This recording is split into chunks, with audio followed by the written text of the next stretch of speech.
बहुजन युवाओं के साथ ये कांग्रेस बीजेपी सरकार साथियों आप लगातार देख रहे हैं। कांग्रेस 1991 से 2014 तक साथियों 43% बेरोजगारी फैलाई साथियों।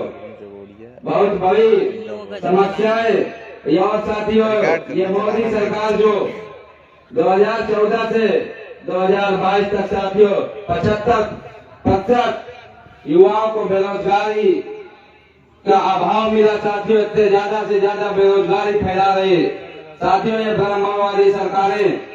हम बहुजनों को साथियों इतनी ज्यादा समस्याएं आप लगातार देख रहे हैं साथियों। ये बीजेपी सरकार झांसा दिया हम लोगों को वोट लेने का, 10 लाख नौकरियां देने का साथियों। झांसा देकर हम बहुजनों का वोट लिया साथियों। बेरोजगारी कोई भी नौकरी निकलती है साथियों तो आप लोगों ने देखा कि नौकरी निकाल देंगे लेकिन उसका पेपर नहीं होगा। पेपर हो भी गया साथियों तो हाई कोर्ट सुप्रीम कोर्ट जाता है मामला और सुप्रीम कोर्ट हाई कोर्ट में वही जजेस बैठे हैं रामो के साथियों। वही मामला आता है नहीं दी जाती हमारे समाज के नौकरियां और बिना पेपर दिए 314 IAS साथियों ब्राह्मणों के बने। इन ब्राह्मणों को बिना पेपर दिए नौकरी मिल रही है क्योंकि साथियों लगातार 75 वर्ष से इन्हीं ब्राह्मणों की सरकार चली आ रही है। हम बहुजनों के बच्चों को समझना चाहिए, सही प्लेटफॉर्म में लगना चाहिए और सोचना चाहिए कि जब से देश आजाद हुआ साथियों कितनी समस्या साथियों हमारे साथ ये सब धोखाधड़ी कर रही है। बाबा साहब ने कहा था शिक्षा वो शेरनी का दूध है जो पिएगा वही दहाड़ेगा।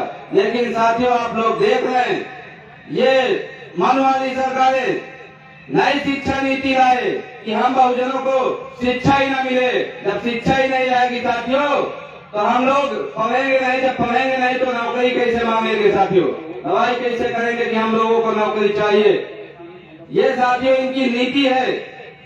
इस नीति से लड़ने के लिए बहुजन स्टूडेंट फेडरेशन फॉर इक्वालिटी जो संगठन है ये लड़ाई लगातार साथियों लड़ेगा। साथियों आप लगातार जो विद्यार्थियों के अत्याचार हो रहा इलाहाबाद यूनिवर्सिटी में देखिए साथियों कितने विद्यार्थी मारे गए लेकिन साथियों ये सरकार कुछ भी नहीं किया। इसकी लड़ाई साथियों बहुजन फॉर इक्वालिटी संगठन लड़ेगा।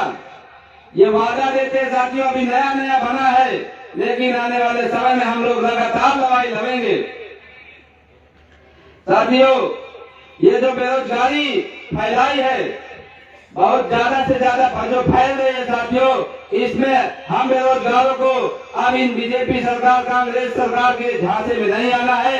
हम लोगों को वोट सही जगह पे साथियों देना होगा और सही लड़ाई लड़नी होगी साथियों। हमारे जो विद्यार्थी थे आरक्षण की वजह से जो स्कॉलरशिप मिलता था उससे हमारे मूल्यवादी समाज के बच्चे पढ़ाई कर लेते थे लेकिन साथियों हमारा स्कॉलरशिप बंद कर दिया गया क्योंकि उसी स्कॉलर से बच्चे पढ़ रहे थे बहुत आगे तक पढ़ाई कर लेते थे साथियों। किसी के पास पैसा है किसानों के पास नहीं है लेकिन स्कॉलरशिप से साथियों आगे की पढ़ाई पढ़ लेते थे। लेकिन साथियों ये मधुवादी सरकारें हमारी स्कॉलरशिप बंद कर दिया और नई शिक्षा नीति लाई साथियों उसमें भी लड़ाई लड़ी जा रही लड़ेंगे हम लोग। नई शिक्षा नीति नहीं लागू होने देंगे क्योंकि हम विद्यार्थियों की बहुत समस्याएं हो सकती है साथियों। कोई पढ़ाई लिखाई सब बंद होगा।